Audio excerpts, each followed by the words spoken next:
facility here has large acreage, so water supply has been a challenge. We're utilizing their private hydrants that are on. However, those are a fair distance away from the fire, so we're using a process called relay pumping, where we pump from one engine to another and then into those trucks so that we have a good elevated stream.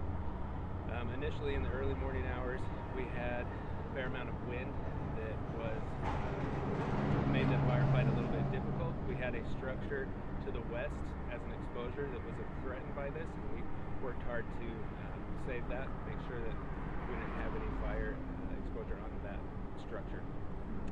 Otherwise, there are a number of propane tanks with underground propane lines throughout this facility. There's a diesel tank on site as well nearby the fire, and a large liquid nitrogen tank that's nearby the fire. So we're setting up strategically to protect those also. Unfortunately, this is going to be a very long, drawn-out process, given the amount of vehicles that are stacked on top and on top and on top of each other. So this will be burning possibly for days. We'll be out here putting this out for a long time, trying to get those hot spots, utilizing the company's heavy equipment to move the cars around so that we can make sure that we get it fully extinguished. But it'll be a drawn-out process for sure.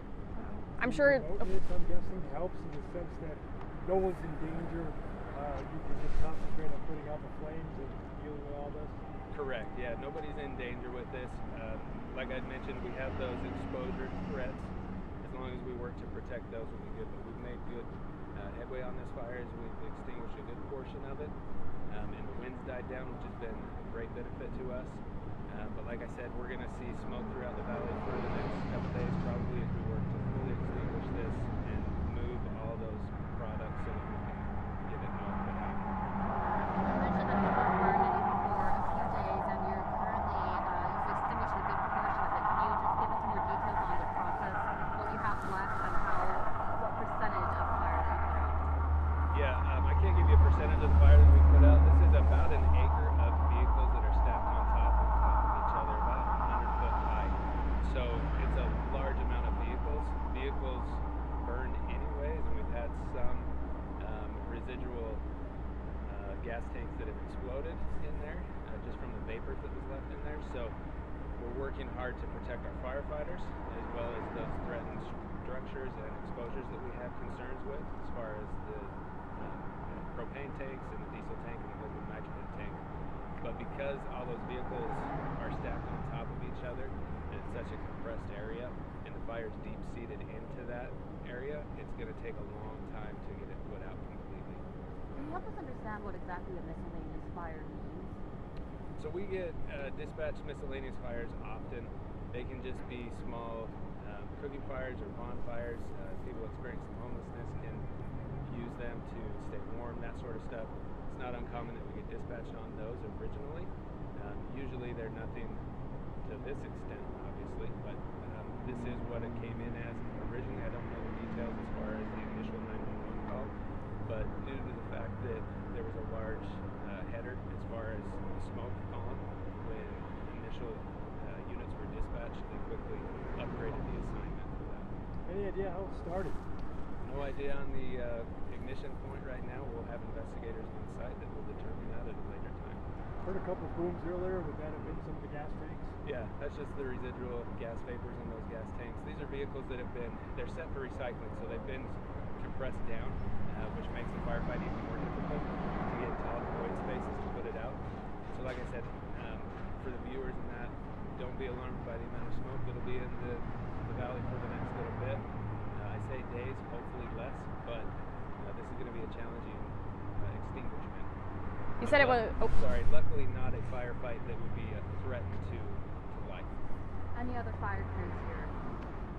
From other departments? No, we've fully done this with our own department, so 10 apparatus on scene.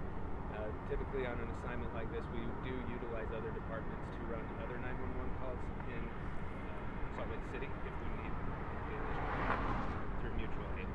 So throughout the day, do you have any plans to ask for help for other departments or have other extra apparatus on scene? At this point, given the apparatus that we have on site, we don't need any additional help through mutual aid, but we might need additional help running 911 calls as they come in and it gets busy throughout the city. Are there any concerns when it comes to other potential fuel? Obviously, it looks like there's a lot of wood and some structures around the area. Yeah, we're focused on our exposures. Like I'd mentioned, the structure to the west, that's the only real large building that was threatened, but we've got a good handle on that as far as keeping it protected. And then our main priority right now is protecting those propane tanks, liquid nitrogen tanks, and the diesel tank. And I know you said that it might be a couple days before the fire's out. I guess is it contained or kind of under control, contained to one area? It's contained to one area, yes. Not under control. You know, if we get a wind that really picks up, that's going to also affect the firefight.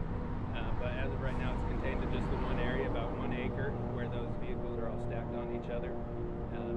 But as we see right now, we've made good headway, so I don't think we'll be seeing anything additional. And you said this was a Yes, it is a metro. Yes.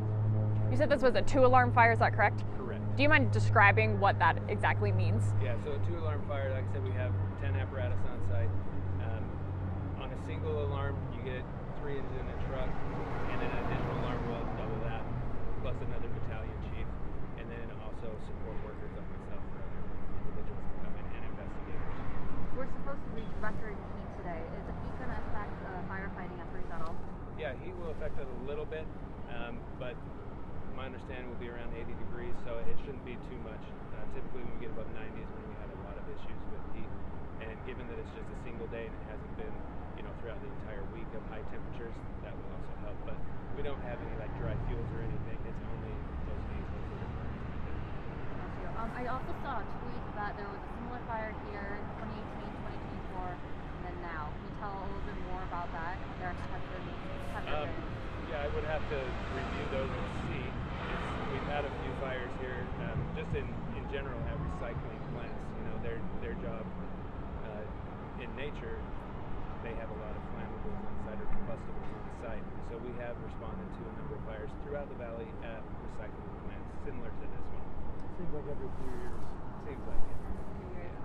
So it's hard to visualize when you say the vehicles are stacked on top of each other, and then that's why it's hard to fight the fire. Can you explain a little bit more what My that means? best description for you visually would be a pyramid built out of compressed recycled cars.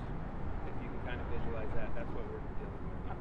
So that's a recycling plant, and there's a pyramid stack of recycling cars. Correct. And that is where the fire started, and you don't know at which point, if it was the top or the bottom or the middle. I don't know where the ignition point was, but it spread throughout that entire, about an acre, like I mentioned, about 100 feet high. So just a pyramid stack of compressed vehicles set for recycling. So like I said, all those void spaces that are in there, and given the nature of the vehicles themselves, it's going to be a difficult firefight the next at least day to 2 days. Wow. Hopefully less, but set expectations. Yeah.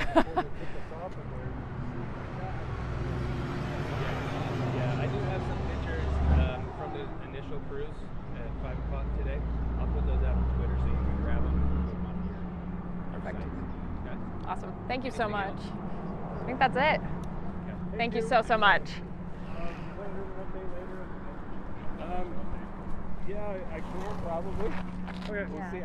Because we Here, I might can go take- live on this for midday. I was wondering if That's there's okay. going to be an update for midday. Do you know? Reach out to the PIO hotline. I'll have that on me all day. Okay, gotcha. And then I'll let you know.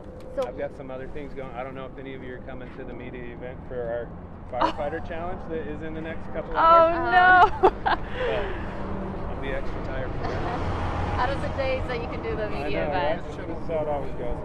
So I have a stupid. I have a stupid question. There's no such thing. how does